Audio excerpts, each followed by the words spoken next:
Բոլորը արդեն վերջնական cancel են արել iPhone Air-ը։ Obzor-ներում անվանել իրան ավելորդ ծախս ու անցել իրանց Pro Max-երի։ Իսկ ես իրան մի ամիս օգտագործելուց հետո հասկացա մի պարզ բան։ Obzor անողները չեն բռնել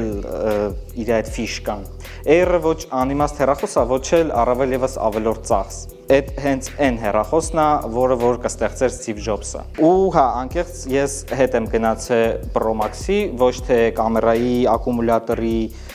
ու իր դինամիկի համար, այլ մի մանրուքի համար, որը որ 90% մարդկանց համար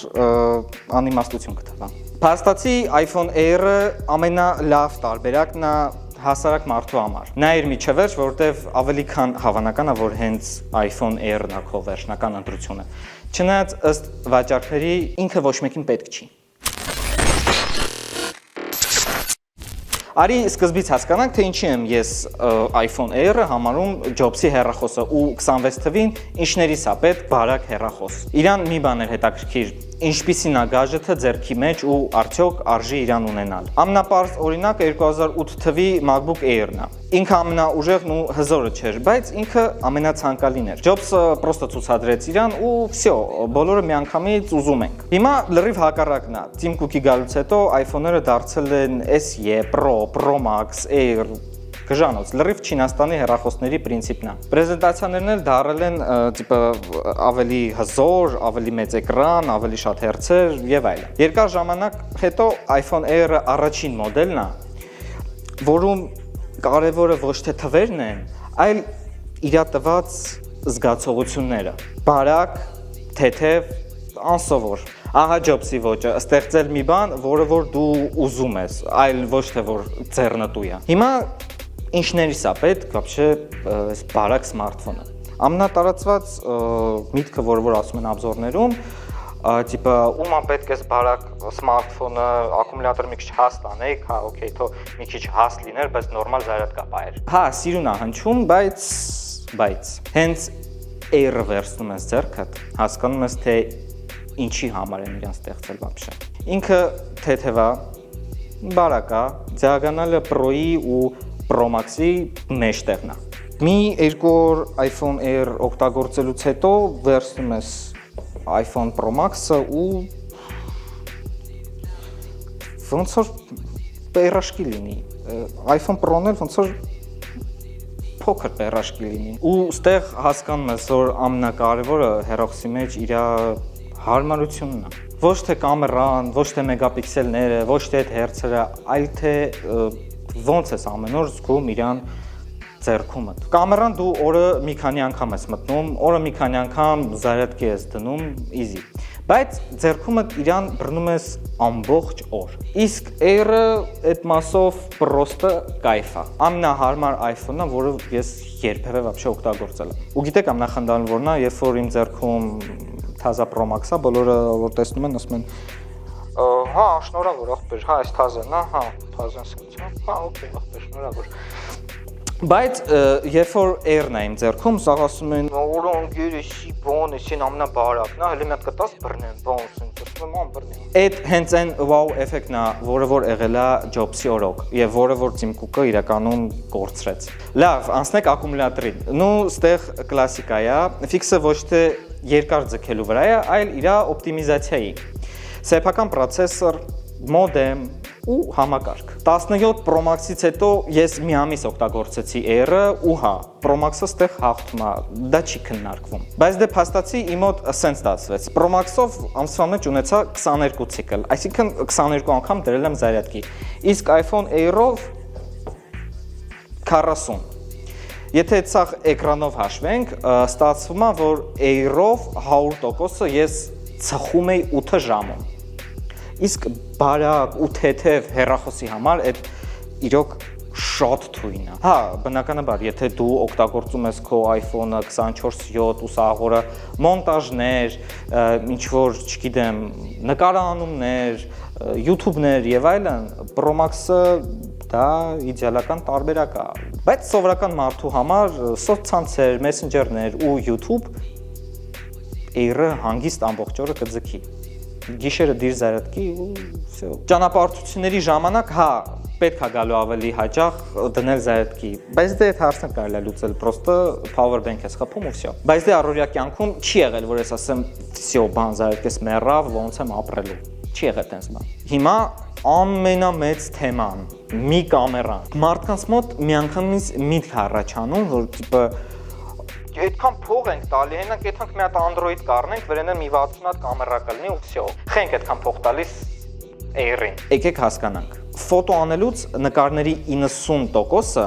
անում ենք 24 մմ-ով, դա մեր 1x-ն է, կամ 50 մմ-ով, այդ մոտավորապես 2x-ն է։ Վсё, ուլտրաշիրիկներ, տելևիկներ, արդեն այդ ամեն ինչը սովորական մարդուն պետք չի։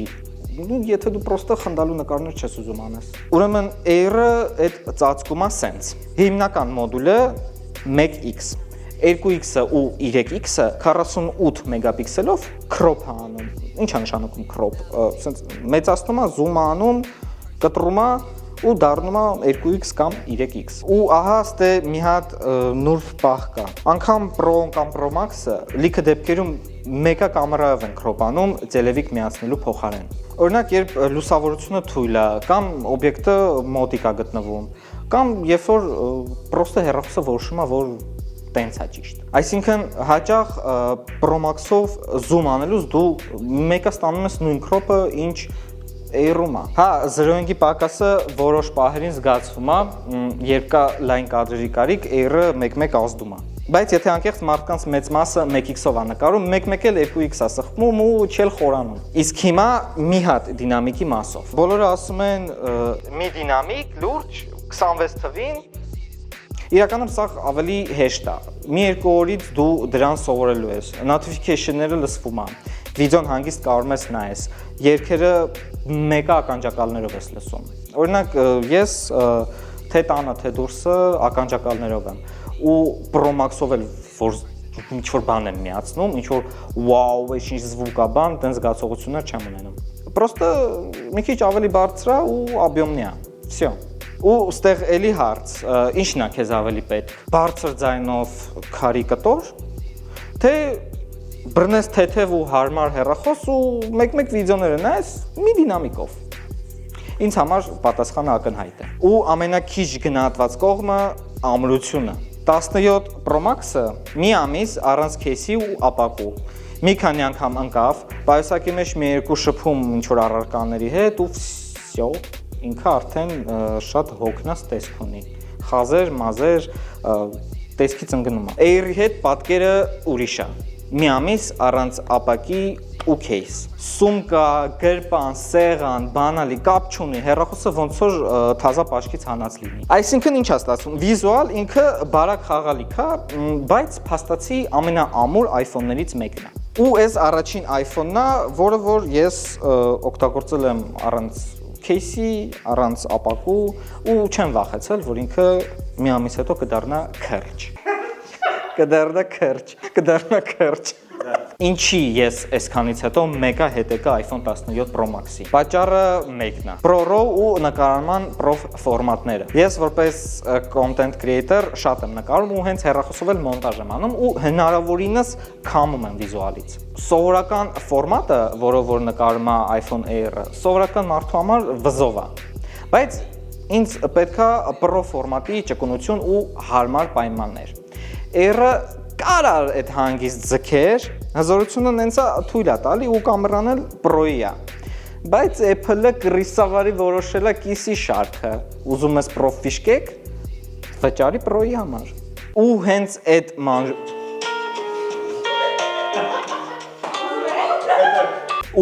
այդ մանրուքի համար ես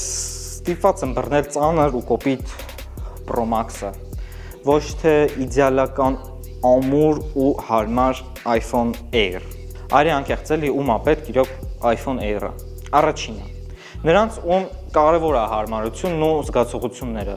ոչ թե թվերը։ Եթե հոգնել ես կոպտությունից ու ուզում ես հեռախոսդ հաճույք ստանաս,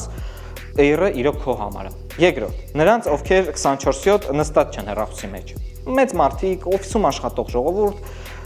ինչ որ գործեր, մի քիչ սոցցանցեր, ֆոտոներ ու վсё։ Առանց Pro ֆիշկեքի ֆլագման ես ուզում, Air-ը իդեալական է։ Երրորդ, նրանց ովքեր Jobs-ի էպոխան հիշում են ու ուզում են։ Սա ամենահզորը չի,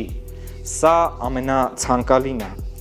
Air-ը մաքսիմալ մոտ է այդ մոտեցման։ Եվ վերջին 4-րդ կետը, նրանց, ովքեր հոգնել են խորանալ լավն ու վատի մեջ։ Եթե դու ուզում ես ոչ թե թվերով ամենահարմարը, այլ զգացողություններով ամենահաճելին, հեսա։ Իսկ եթե քեզ պետքա Pro-RAW, Prof Video, մաքսիմալ zoom, մաքսիմալ ակումուլյատոր, հա, լավ, գնա Pro Max-ի հետևից։ Ու եթե այսքանից հետո դու գոնե մի քիչ ուրիշ կողմից սկսեցիր նայել iPhone Air-ին, գրի կոմենտներում։ Ում կողմից ես Pro Max-ի, թե Air-ի, ու ինչն է քեզ ավելի կարևոր։ Թվերն ու շահավետությունը, թե հարմարությունն ու ստացած կայֆը։ Միացիր մեր ալիքին, դիր լայք, որ չկորցնես մեր նոր վիդեոները։ Իսկ ես գնացի։